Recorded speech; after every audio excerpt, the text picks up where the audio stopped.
It was on a bleak autumn morning in the year 1895 that I found Sherlock Holmes in one of his more enigmatic moods. The fog clung to Baker Street like an old, unwelcome guest, muffling the sounds of passing hansom cabs and the hurried steps of clerks bound for their offices.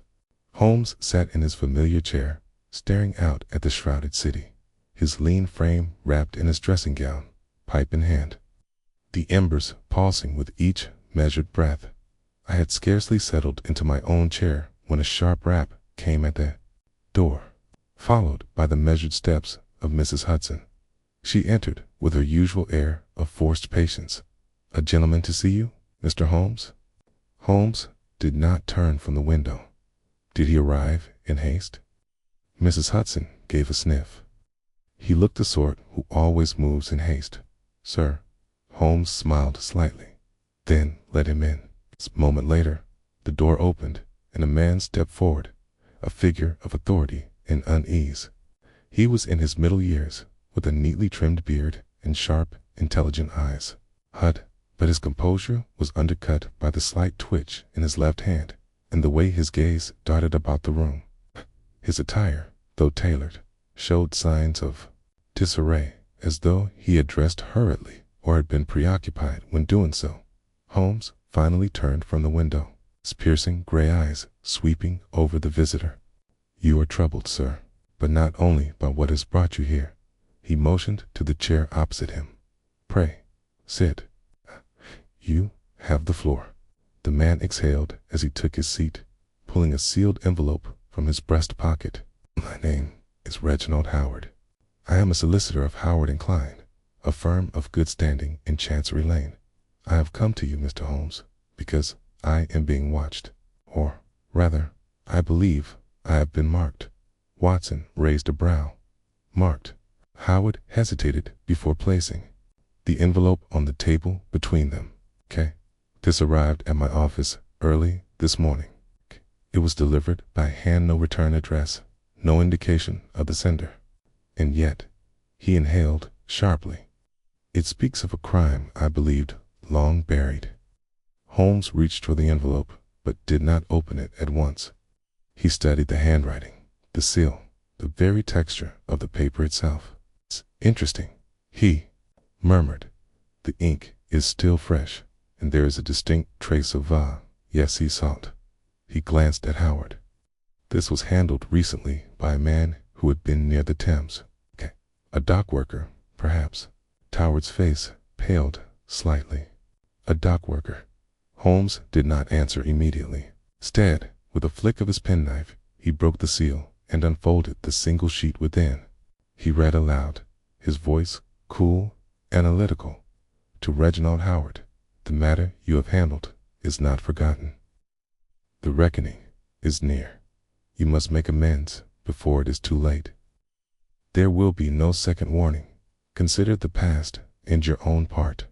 In it, tonight at 11, you shall have an opportunity to right what has been done. If you value your future, be at the eastern gate of Highgate Cemetery." "Come alone, Dad." Holmes set the letter down. Silence followed. The only sound was the soft ticking of the clock on the mantelpiece. Watson shifted uncomfortably. "That is not merely a warning, it is a summons." Howard swallowed. "I thought the same." His fingers tapped against his knee, betraying his nerves. "I have handled many sensitive cases in my time, but only one in recent years was fraught with true danger. The Moreau estate dispute." Holmes' eyes sharpened. "Go on." Howard exhaled. "Alistair Moreau was a reclusive yet powerful man, the last of a family with old wealth. His death last year led to a bitter battle over his inheritance. His nephew, Charles Moreau, was set to inherit, too. But another party, Mrs. Eleanor Dan, contested the will, claiming that Alistair Moreau had originally intended her to inherit everything." Holmes steepled his fingers. "And what became of the dispute?" Howard's expression darkened. "A new will surfaced, one that disinherited Mrs. Dane entirely and named Charles Moreau as the sole beneficiary." Watson frowned. "And was the new will proven authentic?" Howard hesitated. It was upheld in court. The handwriting matched. Died. The witnesses vouched for it, but Mrs. Dane swore it was a forgery. He swallowed. She insisted Moreau had powerful men behind him, men capable of making a fraud appear genuine. And then Holmes tilted his head. She vanished. Howard shook his head. Not at first. She continued to fight. She was last seen on the steps of the court, vowing she would expose the truth.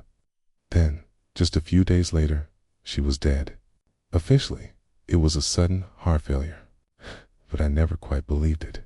Holmes exhaled, his gaze drifting back to the letter.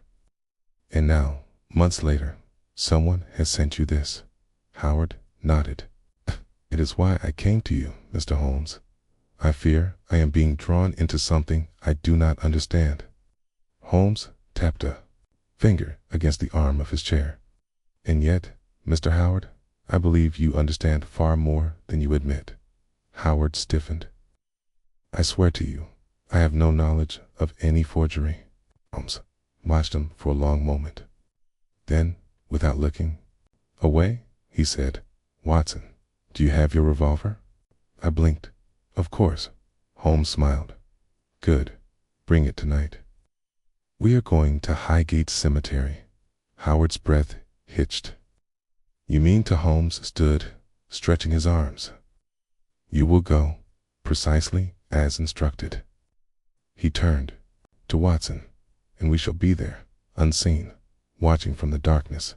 He picked up the letter once more, running his fingers over the paper. This is not a mere threat, Watson. This is a game being played by someone who believes himself untouchable. I should be most disappointed if it did not prove to be a worthy challenge.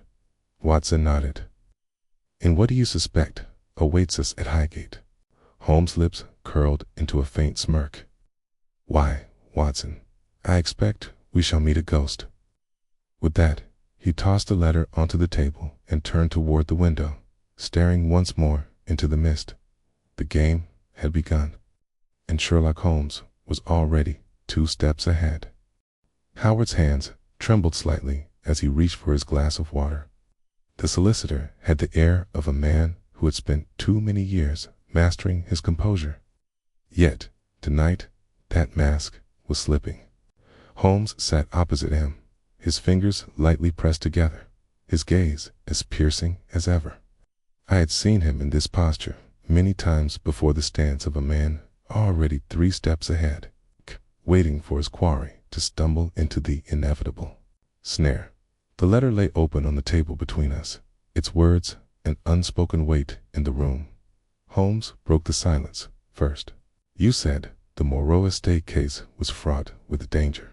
Mr. Howard, I would like you to expand on that. Coward exhaled slowly, adjusting his cuffs in a nervous habit. I handled the legal aspects of the matter, yes, but it was never truly about the will, not in the way people imagined. Alistair Moreau was a man of wealth, but his money came from complicated avenues. Even before his death, there were rumors. Rumors prompted. Howard nodded. That he was tied to certain men who operated outside the law. Holmes tapped a finger against his knee. Criminal enterprises. Howard hesitated before answering. Alistair Moreau was not merely a reclusive aristocrat. He was involved in ventures that made his fortune less than respectable. He held quiet investments in the dockyards, in opium roots, in industries where contracts were enforced not with signatures, but with threats. Men like him do not simply make enemies, they create them. Holmes nodded approvingly, and his nephew, Charles Moreau, he inherited more than just his wealth. Howard let out a humorless chuckle. Moreau had no interest in being a simple gentleman. He had spent years abroad, Paris, Vienna, and, if whispers are to be believed, even Constantinople. He learned the game from men far more dangerous than those in London. When he returned to claim his inheritance, it was clear he wanted more than money. He wanted control. He wanted to cement his place among the city's true power brokers. I frowned. And Eleanor Dane. Where did she fit into all of this? Howard's face darkened. Eleanor was one of the few who could stand against him. She had known Alistair Moreau personally. She was once his trusted confidant, though no one quite understood why. There were suspicions, of course. Some claimed she had been his mistress, others that she was his illegitimate daughter. But one thing was Clara Lestaire had trusted her more than his own blood, and Charles Moreau could not abide that. Holmes leaned forward slightly, interest gleaming in his eyes. And so he had her removed. Howard hesitated. Not at first. When the new will surfaced, Eleanor fought it openly. She was clever, methodical. She knew that if she could expose Moreau's forgery, she would win. But Moreau wasn't just defending a legal claim. He was making a statement. Eleanor Dane wasn't merely an obstacle to be defeated. She was a threat to his legitimacy. I felt a chill at Howard's words. You believe he had her murdered? Howard's throat bobbed as he swallowed. I do. Holmes remained silent for a moment, his fingers lightly drumming against his knee. Tell me, Mr. Howard, when the will was challenged, who vouched for its authenticity? Howard's expression turned grim. Two men. Victor Gaspard, a financier, and a certain Edgar Litton, a notary. Gaspard was a French businessman who had financial ties to Moreau, while Litton was a legal clerk with a reputation for making difficult documents appear authentic. Holmes smiled slightly. Ah, so Moreau did not merely fabricate a new will, he ensured that it would stand unquestioned. Howard nodded. Exactly. The case was airtight. No matter what Eleanor Dane said, the courts would not rule in her favor. And that's when she changed tactics. Holmes' eyes flickered with interest. Go on. Howard took a breath. She stopped fighting the legal battle. Instead, she started looking into Moreau's business's connections, his debts, his criminal ties. I believe she found something Moreau feared. I leaned forward. And then she died. Howard's hands clenched. Yes, Holmes sat back, exhaling softly. And now, after all these months, someone has called you to Highgate Cemetery. Howard swallowed hard. And I have no idea who. Holmes glanced at me. Well, Watson, this is a fascinating dilemma. We have a villain with ambition, a legal fraud hidden beneath a layer of forged respectability, and now a ghost that refuses to stay buried. I hesitated. You think Eleanor Dane is alive? Holmes smiled faintly. I think, Watson, that if she were alive, she would have every reason to summon Mr. Howard tonight. Howard inhaled sharply. And if she's dead? Holmes' eyes gleamed. Then someone else is playing a very dangerous game. Later that evening, as Holmes and I prepared to leave for Highgate, I could not shake the weight of Howard's revelations. Moreau was not just a forger. He was a man accustomed to power, to operating in a murky world between legitimacy and crime. He was not the sort to react passively when challenged. Holmes seemed to share my thoughts. As he fastened his coat, he spoke without looking at me. Do you understand now, Watson, that this is more than a matter of a single forged will? This is a chess game played among men who do not take kindly to losing. I nodded. And what do you make of Moreau himself? Holmes smirked. An excellent tactician, I suspect. He did not simply manufacture a new will. He ensured that every piece of evidence aligned perfectly. That is the work of a man who considers every possibility. I frowned, and yet something frightened him. Holmes chuckled. Yes, Eleanor Dane, it seems, knew something he did not wish to see the light of day. He reached for his walking stick, and whatever that was, Watson, it did not die with her. I hesitated. And if Moreau has been keeping watch, if he knows Howard is meeting someone tonight? Holmes' smile was razor sharp. Then we shall see, just how well Mr. Moreau plays when he is forced to act in the open. I swallowed hard. It was an edge to Holmes' voice that I had heard before, keen anticipation, as if he were not merely investigating a case, but preparing for battle. The air outside was cold, the London fog pressing in around us as we stepped into the night. The game was now truly afoot, and I could not help but feel that we were walking into a trap. We arrived at Highgate Cemetery in the hush of midnight, the thick London fog curling like ghostly fingers around the iron gates. Holmes and I had positioned ourselves behind a row of tall gravestones, concealed in the shifting mist, as Reginald Howard waited alone at the appointed meeting place. The eastern gate loomed behind him, rusting at the hinges, its iron teeth locked in eternal defiance against intruders. Holmes, crouched beside me, whispered, "Observe his posture, Watson. He does not look merely expectant. He looks afraid." I frowned. Who wouldn't be, given the circumstances? Holmes smirked slightly. "True, but his fear is not of the unknown. Tia is of what he already suspects." I turned my gaze back to Howard. He stood stiffly beneath the low-burning cemetery lantern, his gloved hands clenched at his sides. He flinched at every distant sound, the hoot of an owl, the rustle of wind through the trees, as though expecting a specter to rise from the earth itself.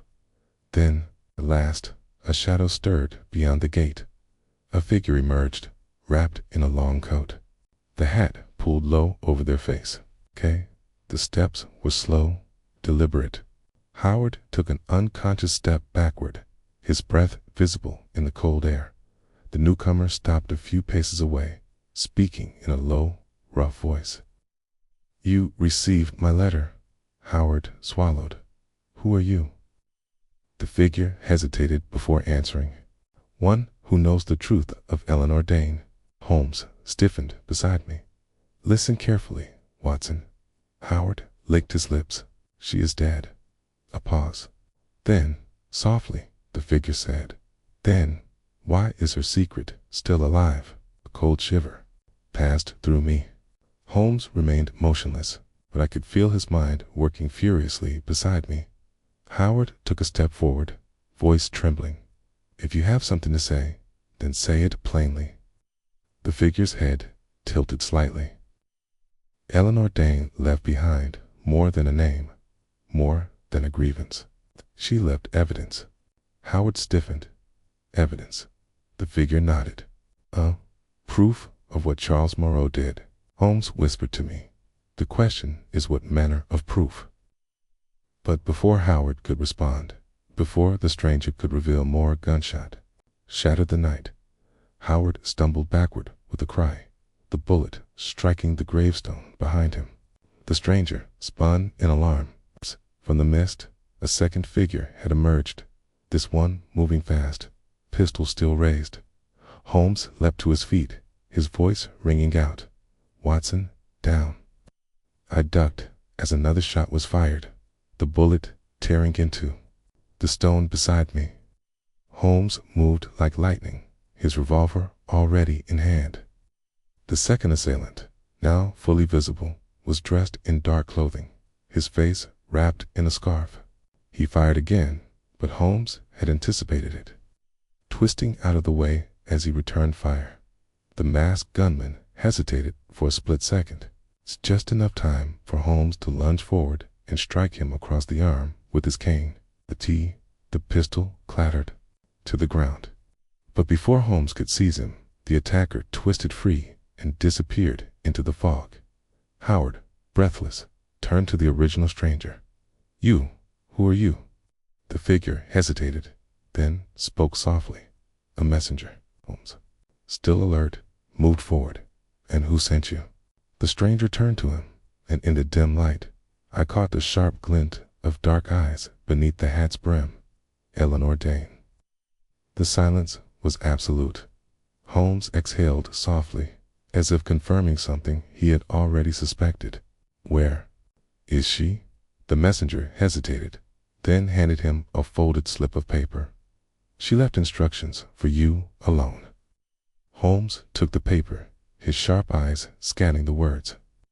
Whatever was written there made his expression darken. He folded it carefully, tucking it into his coat. The messenger stepped back. "If you wish to know the truth, find her before Moreau does." Then, without another word, the stranger melted into the fog. Disappearing into the night, Howard let out a long, unsteady breath. "Holmes, what have we stepped into?" Holmes turned to him, his expression unreadable. "Game played in the dark, Mr. Howard." He glanced toward the dissipating mist where their attacker had vanished. "Taunt, and we are not the only ones playing." The next morning found us back at Baker Street, where Holmes sat before the fire, the note from the stranger resting on his knee. I paced the room impatiently. "You've read it a dozen times, Holmes," I said. "What does it say?" Holmes tapped the paper. "It tells me that Eleanor Dane knew something before her death. Something Moreau does not yet have." I frowned. "But Moreau won, Holmes. He forged the will. He silenced Eleanor. What could he still be searching for?" Holmes smiled thinly. "You forget, Watson Moreau did not simply want to win. He wanted to erase any trace of doubt. Eleanor Dane's accusations, her knowledge, her very existence were threats to his claim." He glanced at the note again. "But if there was proof Moreau never found then, that is the final piece of the puzzle." A knock came at the door. Before Mrs. Hudson could enter, Holmes had already moved, throwing it open to reveal Victor Laroche Moreau's French associate. Laroche looked ragged, his coat disheveled, his eyes darting about the room like a trapped animal. "Moreau knows," he said breathlessly. Holmes' eyes narrowed. "Knows what? Precisely." Laroche hesitated. "That you are looking for Eleanor Dane's secret." Stiffened. "He already has the inheritance. What more does he want?" Laroche let out a bitter laugh. "Moreau does not care about the money. Not anymore." He glanced around, lowering his voice. "He cares about power. And power is nothing if there is a whisper of weakness." Holmes folded his arms. "And where does that leave you, Mr. Laroche?" Laroche hesitated before speaking. "I made a mistake. I let something slip, and now Moreau does not trust me." Holmes' gaze sharpened. "Then why come to me?" Laroche swallowed. "'Cause I know where Moreau is looking next." Holmes leaned in slightly. "And where is that?" Laroche hesitated before answering. "Where Eleanor Dane's secret was hidden. The place she wrote about in her final letter. It's the only place Moreau has never dared to look." A long silence followed. Then Holmes smiled. "Fetch your coat. The game is about to become very interesting." And with that, we were once again moving toward the darkness, toward the truth that Moreau had tried so desperately to bury. The final confrontation was drawing near, and I feared that, before it was over, more than one ghost would rise. The clock had just struck 11 when Reginald Howard arrived at Highgate Cemetery, his breath forming mist in the chill night air. The eastern gate loomed behind him, its iron bars slick with the dampness of the fog. He stood rigid, shifting uneasily, his gloved hands clenched in his coat pockets. Holmes and I lay concealed behind a row of weathered tombstones, watching. The cemetery was eerily still, save for the occasional rustling of wind through the ivy-covered headstones. Holmes, crouched beside me, whispered, "Howard is nervous, but note his stance, Watson. He is not merely afraid of being watched. K is afraid of being recognized." I frowned. "Recognized? By whom?" Holmes gave a small smile. "That, my dear fellow, is precisely what we are about to find out." A shadow emerged from the mist.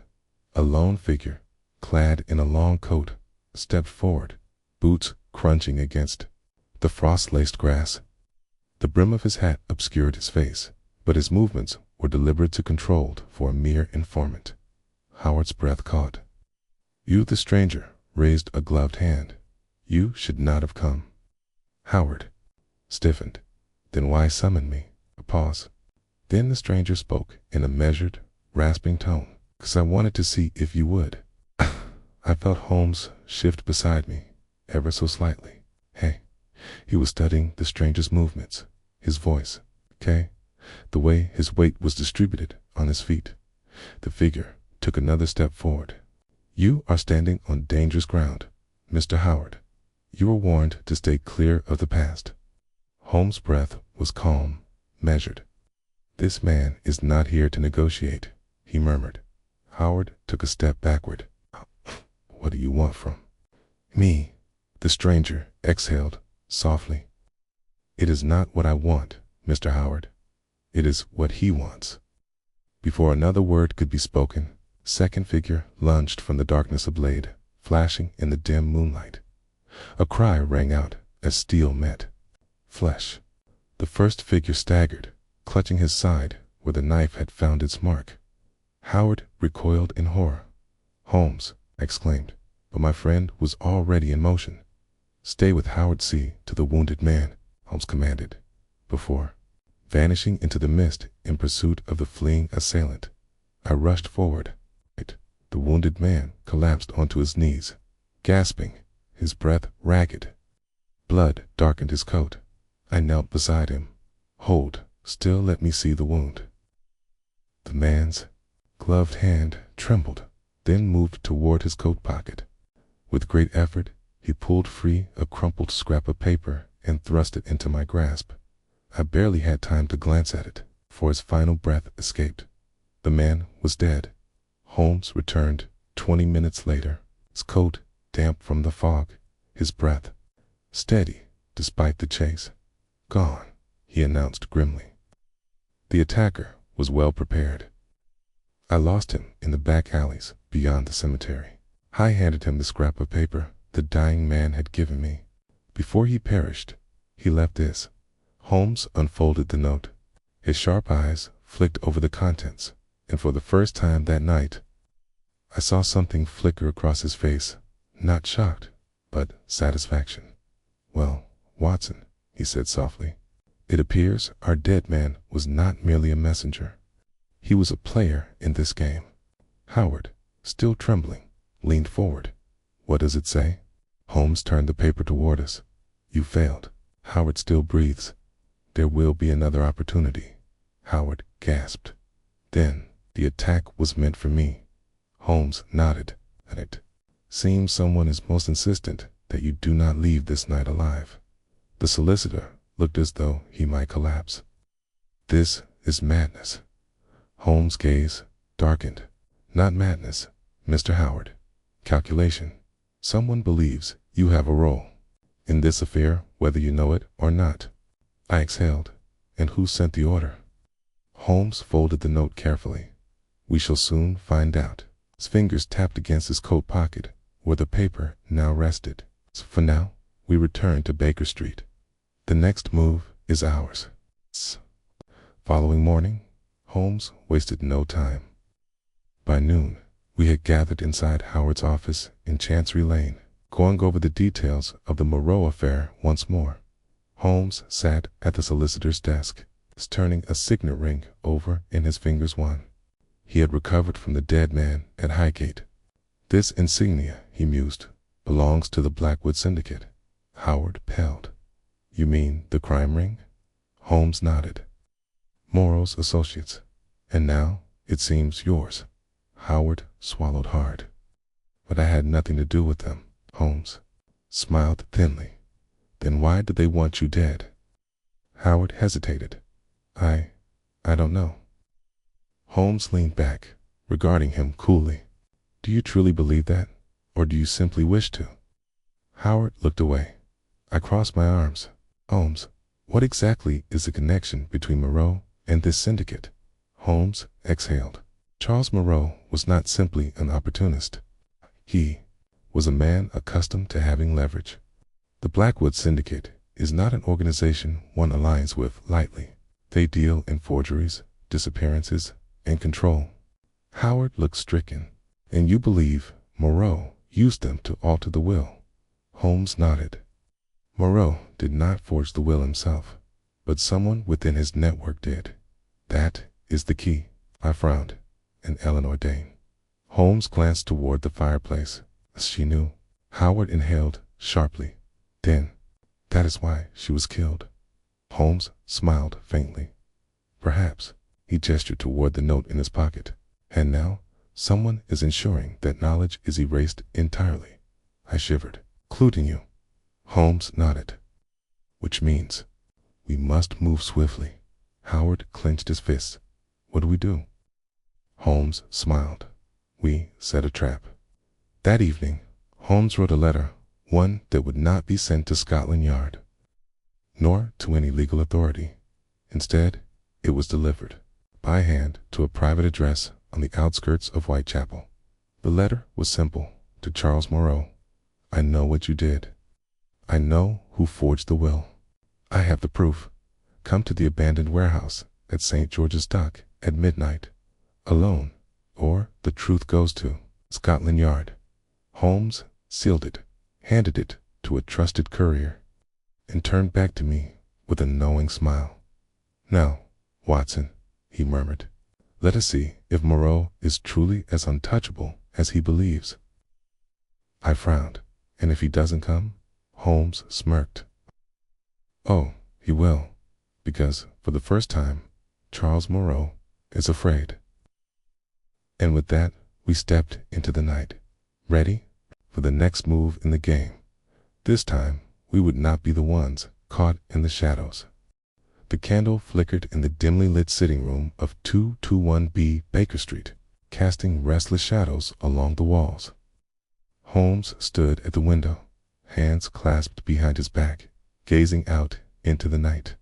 The fog, thick and unrelenting, slithered through the streets, curling around the gas lamps like a living thing. On the table before me lay two items. The blood-stained note retrieved from our mysterious informant at Highgate Cemetery and a sealed letter Holmes had sent to Charles Moreau, daring him into the open. The clock on the mantelpiece struck 10. Holmes turned at last, his eyes bright with the thrill of the chase. Watson, do you ever consider what it is that makes a man truly dangerous? I sighed, setting down my pen. I imagine you are about to enlighten me. Holmes smiled faintly. Is it wealth? Power? Intelligence? He shook his head. My dear Watson, it is the knowledge that one has everything to lose. A man who is simply greedy will steal. A man who is ruthless will kill. But a man who fears, he will burn down the world to keep himself from drowning. I frowned. And you believe Charles Moreau is such a man? Holmes nodded. He is not merely a forger or an opportunist. He built his life on a lie, and now he finds himself standing upon a crumbling precipice. If he is afraid, Watson, then we are closer than ever to the truth. A knock at the door interrupted us. Mrs. Hudson entered with a slight frown. A visitor for you, Mr. Holmes. He wouldn't give his name. Holmes exchanged a quick glance with me before nodding. Show him in. The man who entered was soaked from the night rain. He wore a heavy coat, but the fine tailoring beneath it betrayed wealth. His hair was neatly combed, his features sharp, but there was something haggard in his expressions. Something strained at. Holmes greeted him with a knowing smile. Mr. Moreau, how very prompt of you. Charles Moreau removed his coat with slow, deliberate movements, as if savoring the moment. He was tall, strikingly so, with a calculating gaze that never seemed to rest in one place for long. He studied Holmes with the wariness of a man walking into an ambush. Holmes motioned to the chair opposite him. Sit. Moreau hesitated. You claim to have proof. Holmes tapped the note on the table. More than that, have your past chasing at your heels, Mr. Moreau. I have a dead man at Highgate, a vanished woman who knew your secrets, and an inheritance built on a lie. He leaned forward slightly. Dare say Your evenings have not been restful. Morrow's jaw tightened. You do not know the world you are stepping into, Holmes.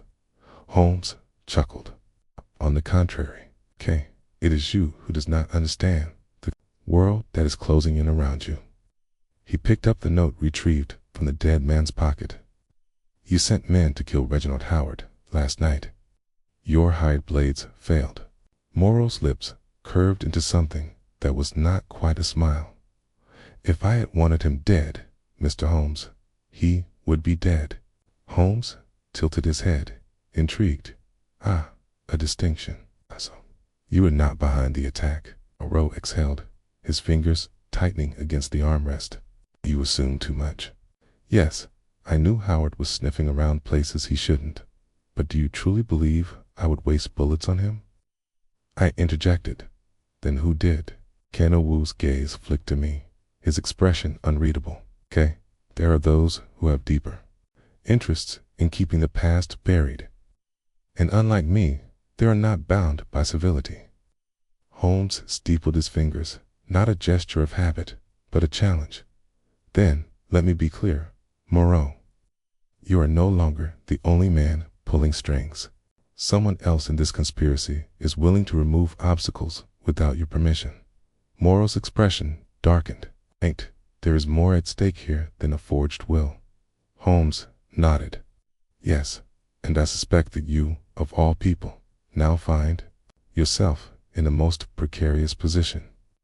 You were meant to control the deception, and yet, here you are, losing control of the very men who helped you craft your empire. Moreau's lips thinned. You want the truth?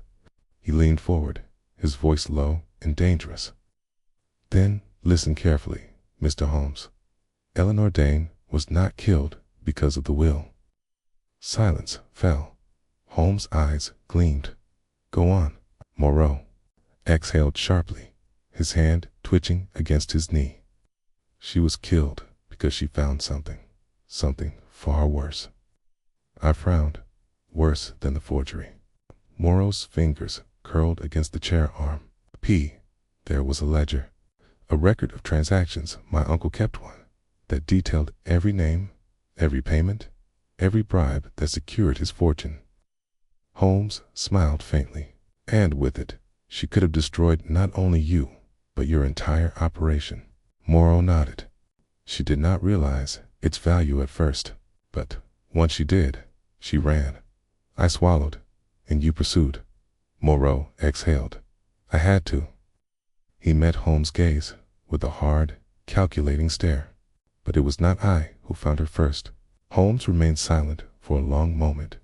Then he spoke, his voice quieter now. Who? Moreau hesitated. Then, at last, he murmured, the Blackwood Syndicate. I stiffened. The same men who sent the assassin after Howard. Moreau nodded. Eleanor Dane was not merely silenced for my sake, Holmes. She was silenced because she had uncovered a network of men who would see London itself burn before they were exposed. Holmes inhaled slowly. And now, the men who once aided you are willing to remove you just as easily. Moreau's expression turned grim. You wanted to know what makes a man dangerous, Holmes. Let me tell you. It is when he realizes that he is no longer the hunter, but the hunted. Holmes studied him, his fingers lightly tapping the arm of his chair. And what will you do now? Moreau exhaled, straightening his coat. Survive. Holmes smiled faintly. A wise decision. Moreau hesitated. Then, with a final glance toward the fogged window, he turned and strode toward the door. Just as his hand reached the knob, Holmes spoke once more. Moreau. The man paused. Holmes' voice was soft, yet sharp as a blade. You should be careful where you sleep tonight. Moreau turned slightly, his lips curling into a knowing smirk. A sentiment I could return to you, Holmes. And with that, he was gone. I let out a breath I hadn't realized I'd been holding. Holmes, what in God's name have we stepped into? Holmes exhaled, his gaze still fixed on the door.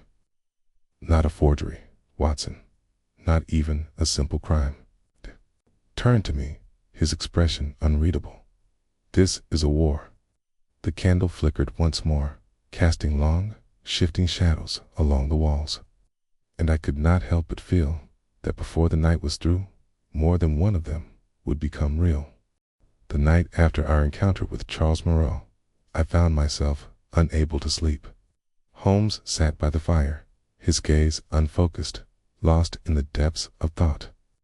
The conversation with Moreau had changed everything what we had believed to be a case. A forgery had evolved into something far darker. The Blackwood Syndicate, a name whispered in crime circles. A force lurking beneath London's facade of civility, where power was not wielded in courtrooms or drawing rooms, but in alleys and candlelit chambers where decisions were made in blood and silence. If Eleanor Dane had uncovered their secrets, then her fate had been sealed the moment she turned the first page of that ledger. Holmes exhaled softly, bringing me back to the present. Watson, we must move quickly. Moreau is desperate. His former allies have turned against him, and I suspect we are no longer mere observers in this game. I nodded. Then, where do we start? Holmes reached into his coat and withdrew a folded slip of paper, the letter Eleanor Dane had left for him, delivered through the mysterious messenger at Highgate. He handed it to me. I read the words carefully. There is no escaping them. I have tried. I failed. But if the truth is to be known, it lies where Moreau was made, not where he was crowned. Find it, and you will know why they hunt me. I looked up. What does she mean? Holmes leaned forward, his eyes bright with understanding. Moreau was not made by wealth alone, Watson. He was forged in something deeper, something older than his inheritance. I frowned. And where would that be? Holmes smiled thinly. The docks. By midnight, we were deep in St. George's dockyard, where the city's wealth and corruption intertwined in equal measure. The air was thick with the briny scent of the Thames, mingled with the acrid smoke from the warehouses that lined the waterfront. Holmes moved with purpose, his coat billowing slightly as he strode ahead. I kept close, my hand resting lightly on the revolver in my pocket. Ahead, nestled between two decaying warehouses, stood a modest brick building, its windows dark, its door unmarked. Holmes gestured toward it. Moreau's first acquisition, his uncle's forgotten business. This is where his rise began. We approached cautiously. Holmes pressed his ear against the wooden door, listening. Then, without hesitation, he tried the handle. It turned. The door swung open into darkness. Holmes stepped inside, and I followed, my pulse quickening as the heavy scent of dust and old ledgers filled my lungs. Then a sudden rustling, a chair scraping against the floor. Holmes reacted instantly, drawing a small revolver from his coat. Show yourself. From the darkness, a figure emerged, man, gaunt and nervous, his coat tattered, his face smeared with grime. His eyes darted between us with a wild uncertainty. Holmes lowered his weapon slightly. And who might you be? The man licked his lips. You're not with them? Holmes tilted his head. That depends. With whom? The man exhaled. Sharply. Moreau. Or worse. I glanced at Holmes. I believe we found someone who knows the ledger's whereabouts. Holmes smiled faintly. I rather suspect we have. We sat the man down at a rickety wooden table, where a single candle flickered against the damp brick walls. Holmes studied him. You were here when Moreau began his operations, were you not? The man swallowed hard. What's your name? Isaac Rourke. Holmes nodded. And what is it that has you hiding in the shadows, Mr. Rourke? Rourke hesitated. Then, in a hoarse whisper, he said, because I know what Eleanor Dane found. The candlelight flickered. Holmes' expression remained impassive, but I saw the shift in his posture settle. but unmistakable. "Go on," he said softly. Rourke exhaled. "She came here a month before she died. She was asking about the books, Moreau's books, not the legal ones, the real ones, the ones that recorded everything." Holmes' fingers tapped against the table. "And did she find them?" Rourke hesitated. She did." A breath caught. "Where?" Rourke's hands clenched into fists. "I don't know. She took them, said she had enough to bring Moreau down." But then he swallowed hard. Holmes leaned forward. "She vanished." Rourke nodded. "The same night. Word spread that she'd been dealt with, that the books had been burned." He shuddered. "I never believed it." Holmes exhaled, his gaze sharp. "Because you saw something." Rourke hesitated. Then, slowly, he reached into his coat and withdrew a single page, yellowed and brittle with age. "I kept this," he murmured. Holmes took it delicately, his eyes scanning the faded ink. Then, for the first time that night, his expression changed. His jaw tinned, his fingers tightened around the paper. I leaned forward. "Holmes." He handed it to me, read it, held it up to the candlelight, my heart pounding as I took in the words: "Client, C. Moreau payment, £10,000 service rendered, removal of subject E. Dane, authorized by B.S.T.H.E. World seemed to narrow." I looked at Holmes. This proves Holmes' voice was tight, that Moreau did not act alone. I turned back to Rourke. The man shuddered. Blackwood Syndicate. The weight of it settled over me. The Blackwood Syndicate had not merely assisted Moreau, they had sanctioned Eleanor Dane's murder. Holmes rose abruptly. "Watson, we must go." I frowned. "Where?" Holmes exhaled, his expression dark. "Moreau is not merely in danger. He is already dead. The syndicate does not tolerate loose ends." Rourke stiffened. "If you go after them, you'll end up the same." Holmes smiled faintly. "Then I suppose I shall have to be very careful." We stepped back into the night, the city pressing in around us. The game had changed. The stakes had risen. Moreau was no longer the enemy. The true enemy had been waiting in the shadows all along, and before the night was over, we would face them. The discovery of the Blackwood Syndicate's involvement had changed everything. The tangled web of forgeries, disappearances, betrayals had spiraled into something far more dangerous than even I had anticipated by the time Holmes and I returned. To Baker Street, dawn was creeping over the rooftops, bathing the fog in streaks of gold and gray. Holmes had spoken little during the cab ride back, his mind working at a feverish pace, calculating the final moves of this treacherous game. As soon as we stepped into our sitting room, he removed his coat and turned to me sharply. "We must strike first, Watson. Moreau is either dead or soon will be, and once the Blackwood Syndicate removes him, they will turn their attention to us." I frowned. "Then what is our course of action?" Holmes' fingers tapped against the edge of the mantelpiece, his eyes gleaming with determination. "We set a trap. At noon, Holmes sent a letter not to Scotland Yard, nor to any legal authority, but directly to the Blackwood Syndicate. The message was brief, yet calculated to incite panic.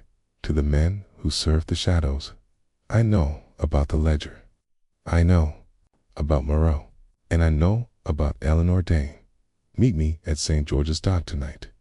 There we will decide whether this ends in discretion or exposure. S.H. I watched as he sealed the envelope and handed it to a trusted courier. I exhaled slowly. "Holmes, this is reckless." Holmes smiled. "No, Watson, this is necessity." I folded my arms. "Do you truly believe they will come?" Holmes turned to the window, watching the street below. "They have no choice." His voice was calm, but there was something deeper beneath it, something colder. I realized in that moment that Holmes was not merely playing detective. He was playing hunter. Nightfall found us once again at St. George's Dock, moving through the labyrinthine alleys between abandoned warehouses. The Thames lapped against the pier, reflecting the gaslights in broken ripples. Holmes had chosen the meeting place carefully, an old warehouse with a high vantage point, where we could observe without being seen. We arrived early, taking our positions on the second-floor catwalk overlooking the main floor. "Keep your revolver ready, Watson," Holmes murmured. I nodded. Minutes passed. Then, at exactly 11 o'clock, the sound of approaching footsteps echoed through the warehouse. The door creaked open. 4 men entered, their movements deliberate, their coats heavy. They were not dock workers, nor common criminals. Their precision, their silence, spoke of organization, of men accustomed to enforcing their will in the dark. Holmes whispered, "The Blackwood enforcers." One of them, broad-shouldered, man with a jagged scar along his jaw, stepped forward, his boots thudding against the wooden floor. He looked around, then spoke. Holmes, still concealed above, remained silent. The scarred man exhaled, almost amused. "You set the meeting, and yet you do not show yourself. Quoi, that is unlike you." Holmes finally spoke, his voice carrying through the vast, empty space. "You will forgive my caution. One of your men already tried to silence me at Highgate. I do not wish to extend the courtesy of a second attempt." The scarred man chuckled. "That was an unfortunate misunderstanding." Holmes smirked. "I very much doubt that." The man's expression darkened. "What do you want?" Holmes' voice sharpened. "The truth." The man exhaled, crossing his arms. "Moreau is dead." I stiffened. Holmes, however, did not react. "When?" "2 hours ago." A cold chill ran down my spine. The scarred man continued. "We have no more business with you, Holmes. Moreau is gone. The matter is closed." Holmes smiled. "No, my friend, the matter is only beginning." The enforcers shifted slightly, uneasy. Holmes continued. "Moreau was not your true concern. The ledger was." He stepped closer to the railing above them, finally revealing himself. "Okay? And I happen to know that it was not destroyed." A flicker of alarm crossed the scarred man's face. "That's a bold claim." Holmes nodded. "It is, and you will act accordingly." The man's jaw tightened. "And if we decide you are more of a risk than a negotiator," Holmes smiled coldly, "then you will have miscalculated. I have already ensured that Scotland Yard is aware of our meeting tonight. If I do not leave this warehouse alive, the full weight of the law will descend upon your syndicate." A heavy silence followed. Then, slowly, the scarred man exhaled. "What do you want?" Holmes leaned against the railing. "Tell me where Eleanor Dane is." The man's expression flickered just for an instant, but it was enough. Holmes nodded. "So you do know." The scarred man remained silent. Holmes took another step forward. "You will tell me, or I will ensure that every name in that ledger finds its way to the authorities." The man studied Holmes for a long moment. Then, at last, he spoke. "She's alive." I exhaled sharply. The man continued. "She escaped us. Moreau wanted her dead, but before we could finish the job, she vanished. We searched, but," he exhaled, "some ghosts refused to stay buried." Holmes tilted his head. "And what of the ledger?" The man hesitated. Then, reluctantly, he reached into his coat and withdrew a folded scrap of paper. He tossed it onto the ground. Holmes nodded. "A piece of it." The man's voice was low, a warning. Holmes retrieved the paper, scanning it. His lips curled slightly. "You should have burned this when you had the chance." The man tensed. "We are done here, Holmes." Holmes smiled faintly. For now, the enforcers turned and left, vanishing into the night. I let out a breath I had not realized I had been holding. "Holmes, what?" he He held up the paper. Location. I frowned. A location. Holmes smirked. Where Eleanor Dane is hiding. I stiffened. And what do we do now? Holmes turned toward the darkened streets beyond the dock, his eyes gleaming. We find her, Watson, and we end this game. The wind howled through the empty warehouse, carrying the echoes of footsteps that had long since disappeared. The final act was about to begin. The streets of London's East End were shrouded in mist, the air thick with the scent of coal, smoke, and damp stone. Holmes and I moved swiftly through the labyrinthine alleys. The slip of paper, retrieved from the Blackwood Syndicate's enforcers, clenched in his gloved hand. It had given us a location, one final lead in this tangled web of deception. We arrived at a narrow, unmarked building near the docks, its windows dark, its facade indistinguishable from the countless other forgotten structures that lined the wharf. Holmes approached the door, pressing his ear against the wood. He inhaled sharply. "She's here," he murmured. I reached for my revolver, but Holmes held up a hand. "No need for that just yet, Watson. If I am correct, this meeting will be most illuminating." That, he knocked three sharp, deliberate raps. Silence. Then, at last, the door creaked open. A figure stood in the dim candlelight beyond the threshold, a woman, her features half hidden by the hood of her cloak. But even before she stepped fully into the light, I knew who she was. Eleanor Dane. For a moment, none of us spoke. Then, Holmes smiled. "Miss Dane, I was beginning to think you had truly become a ghost." Her lips curved, but there was no humor in her expression. And yet, here I am. She stepped back, motioning for us to enter. The interior of the building was sparse, a single room, its walls lined with stacks of books, loose papers, and a single candle flickering atop a makeshift desk. A bedroll lay in the corner, suggesting that Eleanor had been living in exile for some time. Holmes took in the scene with a practiced eye. So, this is what remains of the great Eleanor Dane once, a woman of influence, now reduced to a fugitive. In the shadows, Eleanor's expression darkened. "Do not mistake survival for defeat, Mr. Holmes." Holmes inclined his head. "Fair point." I stepped forward, unable to contain my astonishment. "You were presumed dead." Eleanor's gaze flickered toward me. "That was the idea." I hesitated. "Then why reveal yourself now?" She exhaled, moving toward the desk, where she picked up a leather-bound journal. "Because I have spent too long running. Canned. Because I now know the truth." Holmes' eyes gleamed. "The truth about Moreau." Eleanor nodded. "Canned more." She opened the journal, flipping through the pages.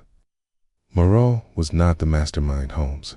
He was a tool, a valuable one, but expendable." Holmes exchanged a glance with me. "Then who?"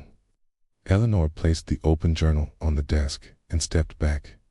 Holmes leaned forward, scanning the handwritten entries. Then his expression darkened. I followed his gaze, and my breath caught. The name was unmistakable. Victor Laroche. I reeled. Laroche, but he was one of Moreau's men. Holmes straightened. Moreau was one of his. Eleanor nodded grimly. "Laroche has been pulling the strings from the beginning. Kata Moreau may have forged the will, but Laroche was the one who ensured its success. He had connections. Moreau lacked judges, bankers, men in Parliament who would look the other way." Holmes exhaled slowly. "And when you discovered the ledger, you uncovered his role." Eleanor nodded, "which is why Moreau wanted me dead. But when I disappeared, the situation changed." I frowned. "How?" Eleanor's expression turned cold. Moreau began to realize that he, too, was expendable. Akans smiled faintly, "which is why he came to us. He was beginning to fear for his own life." Eleanor tapped the journal, and rightly so. Laroche could not afford loose ends. Once Moreau was no longer useful, he was removed. I swallowed hard. And now? Holmes turned to Eleanor. You have the proof. She nodded. Everything. Transactions. The exact methods used to fabricate the will and ensure its passage through the courts. It's all here. Holmes folded his arms. Damn, the next move is clear. Eleanor's lips thinned. Is it? Holmes tilted his head. You hesitate. She exhaled. We expose LaRoche. We are not simply toppling a single man. We are pulling down an entire network of corruption. The law will not be able to contain the fallout. I frowned. How are you suggesting we let him go free? Leno's voice was quiet, but firm. I am saying that if we do this, we must be prepared for the consequences. Holmes studied her for a long moment. Then, at last, he spoke. The consequences are inevitable. It is only a matter of who survives them. By morning, we had returned to Baker Street. The journal was now in our possession, and Holmes wasted no time in formulating a plan.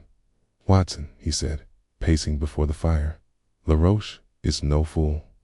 The moment he realizes that Moreau's death has not erased his trail, he will act. I nodded. Then what do we do? Holmes smiled thinly. We force his hand. He sat at his desk and penned a letter, his strokes deliberate. To Victor LaRoche. Moreau is gone, but the truth remains. The evidence has surfaced. If you wish to retain your position, meet me at midnight at the old courthouse. S. H. He sealed the letter and turned to me. We must ensure that this ends tonight. I hesitated. And Eleanor Holmes exhaled. That is the question, is it not? I frowned. Do you intend to turn her in? Holmes was silent for a long moment. Then, softly, he said, I do. Not yet, no. The admission startled me. Holmes was never uncertain, yet I saw something in his eyes, a rare moment of conflict. I pressed. She has killed Holmes.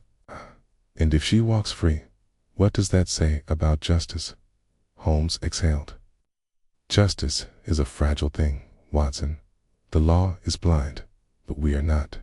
I shook my head. So, you would let her disappear?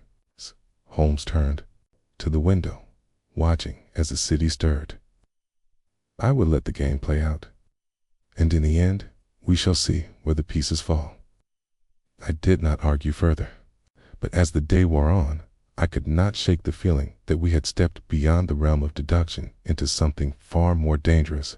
And before this night was over, one final confrontation would determine the fate of Eleanor Dane, Victor, LaRoche, and Sherlock Holmes himself.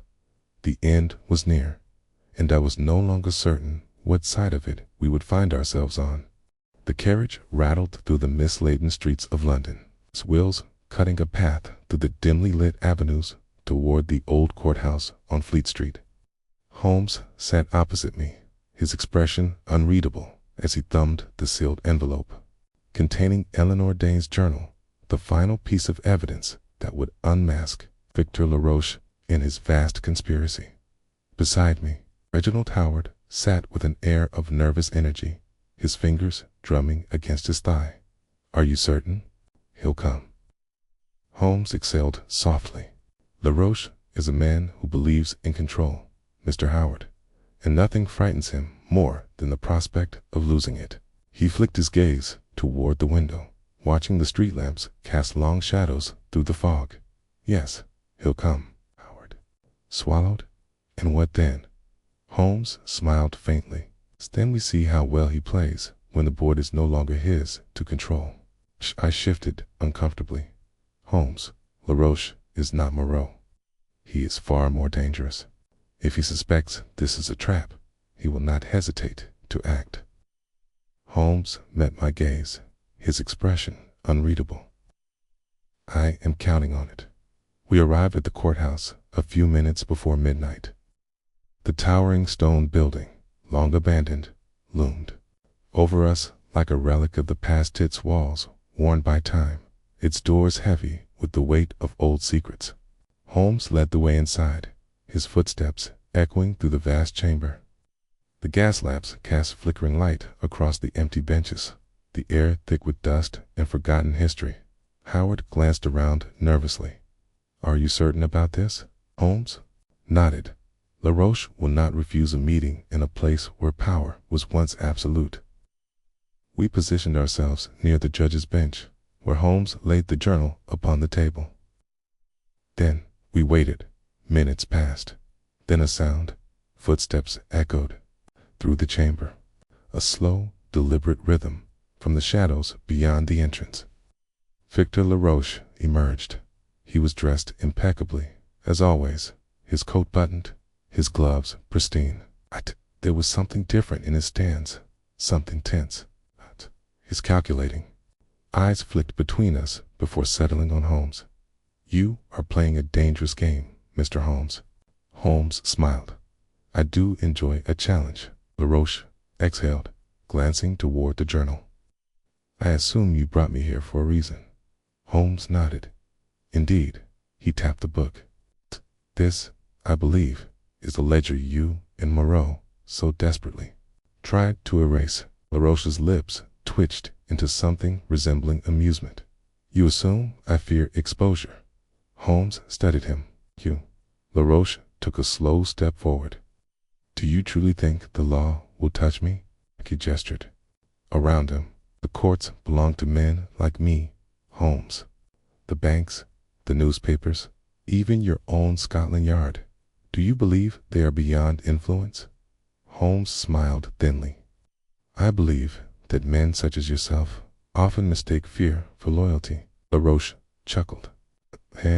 What do you think you can accomplish here?" Holmes exhaled softly. "Justice." Troche arched a brow. "Then you are a greater fool than I imagined." Holmes tilted his head. "You misunderstand. This is not a negotiation, LaRoche. This is a sentence." The atmosphere shifted. LaRoche's smirk faltered. His gaze flicked toward the entrance. As if sensing something unseen, Holmes followed his glance. "You expected company?"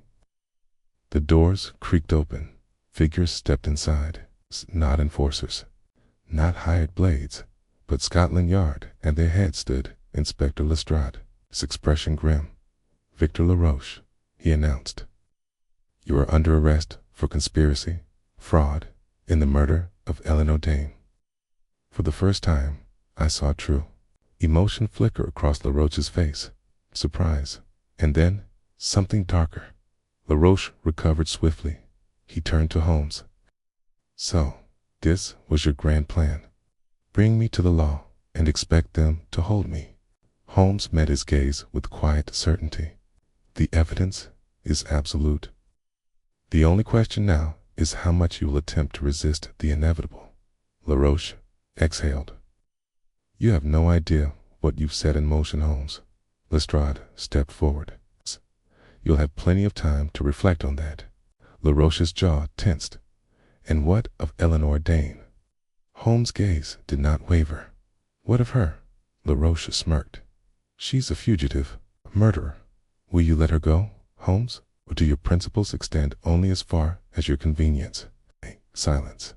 I turned to Holmes, waiting. This was the moment. The decision that would define the case. Holmes exhaled, stepping forward. "Eleanor Dane is dead."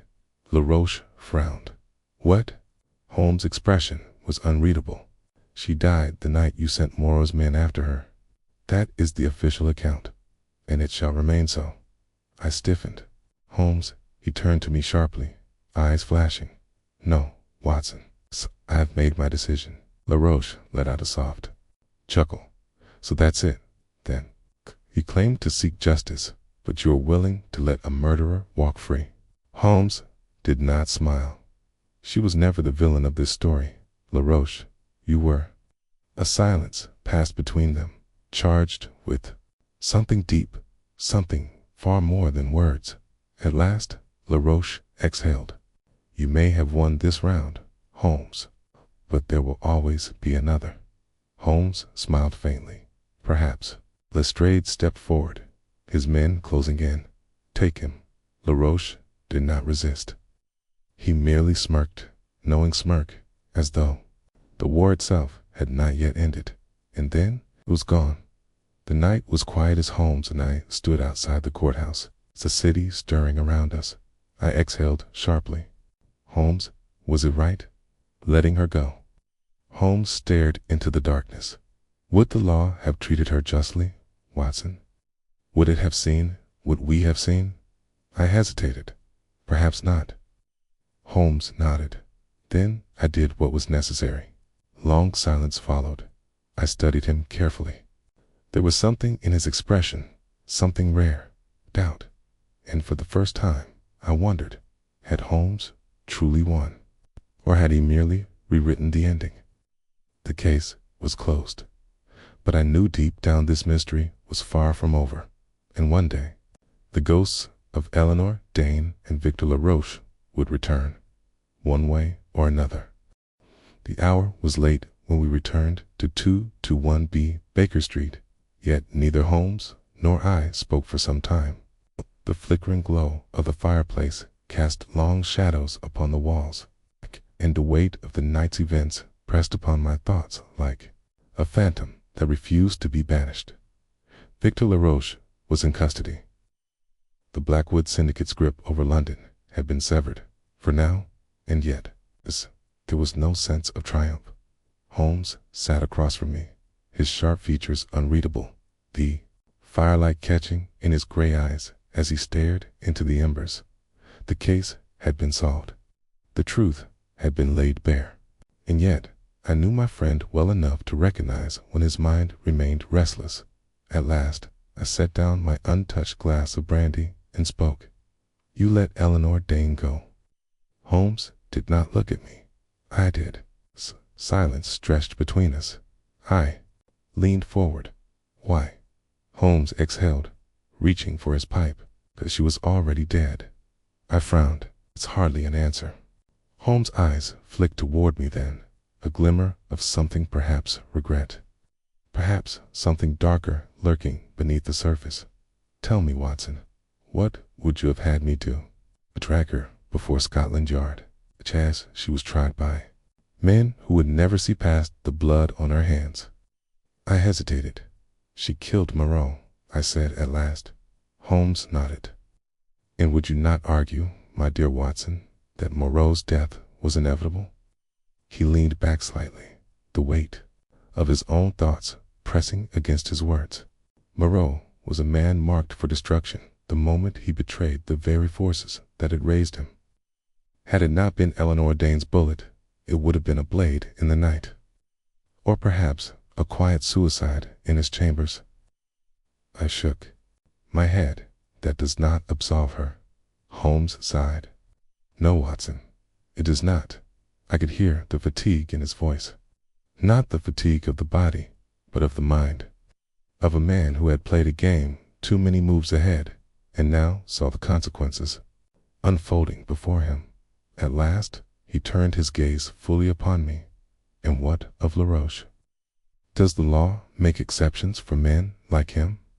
A man who orchestrated deception, who wielded power in the shadows, who ensured the deaths of those who opposed him not with his own hands, but with his influence. Will he hang, do you think? I swallowed hard. Holmes smiled faintly. No, he will go to trial. Yes, and perhaps he will even be found guilty. But men like LaRoche do not rot in cells, Watson. They slip through the cracks, they resurface, they reinvent themselves, and when they return, they are worse than before. I felt a chill at his words. Holmes exhaled. And Eleanor Dane, she has no future, no name, no wealth. She will live the rest of her life in exile, forever glancing over her shoulder, forever wondering if the shadows are growing too long. He turned back toward the fire, his voice quieter now. That is a punishment far greater than any prison. I clenched my jaw. And yet, she walks free. Holmes smiled. Small, weary thing. Tell me, Watson, do you truly believe anyone in this story has walked free? I had no answer. It was nearly 5 in the morning when a knock came at the door. Holmes, who had been seated in his chair for the last hour, motionless, merely said, "Come in." The door opened slowly. Inspector Lestrade stood on the threshold, his coat damp from the morning mist, his expression grim. "I thought I'd find you awake," he muttered. Holmes offered a ghost of a smile. "And what brings Scotland Yard to my doorstep at this hour?" Lestrade sighed, stepping inside. "It's about LaRoche." I straightened. "What about him?" Lestrade exhaled. "He's dead." Holmes' expression did not change. "Murder." Lestrade nodded. "Poisoned. Sometime in the last 3 hours. He never even made it to his cell." I felt a cold weight settle in my chest. "The syndicate," Lestrade sighed. "That's my guess." Someone inside ensured he wouldn't talk. Holmes nodded, seemingly unsurprised. "As I said, Watson men like LaRoche do not rot in cells." Lestrade studied him carefully. "So that's it then. Case closed." Holmes exhaled slowly, as closed as it will ever be. Lestrade shook his head. "You know, Holmes, I don't ask how you do what you do, but something about this one doesn't sit right. Moreau, LaRoche, the syndicates, too neat. Too many loose ends cut off before they could unravel." He hesitated. "And then there's Eleanor Dane." I stiffened.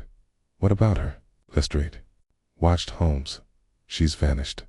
Holmes arched a brow. "Vanished." Lestrade nodded. "No trace of her. No sightings at any of the ports. No word from the docks. It's like she disappeared." I turned to Holmes. "And you expected this?" Holmes exhaled, his fingers tapping lightly against his knee. "A woman like Eleanor Dane does not leave trails." Lestrade's jaw tightened. "And that doesn't trouble you?" Holmes smiled faintly. "It fascinates me." Lestrade let out a tired sigh. "I don't know what game you played with her, Holmes, okay, but I suspect we haven't heard the last of it." Holmes' eyes gleamed. "No, Lestrade, I rather think we haven't." 3 weeks later, on a rain-soaked evening, I returned to Baker Street to find Holmes at his desk, an envelope in his hands. I frowned. "What is it?" He handed it to me. No name, no return address. I opened it carefully, revealing a single slip of paper. "You chose correctly. The ledger is destroyed. The truth remains where it belongs. Do not seek me. You will not find me. But know that should you ever need a ghost in the shadows, I shall be watching ye." I exhaled. "She's gone." Holmes smiled, just barely. "Gone." "Yes." He took the letter back, setting it in the flames of the fireplace. We watched as the paper curled, blackened, then disappeared into embers. For a long time, neither of us spoke. Then Holmes stretched, reaching for his pipe. "Tell me, Watson, what cases are in the morning papers?" I chuckled softly, shaking my head. "Already looking for the next mystery." Holmes smirked. "A mind like mine, Watson, cannot afford idleness." I settled into my chair, opening the newspaper. The game had ended, but another would soon begin, and in the shadows of London, Eleanor Dane's ghost still lingered.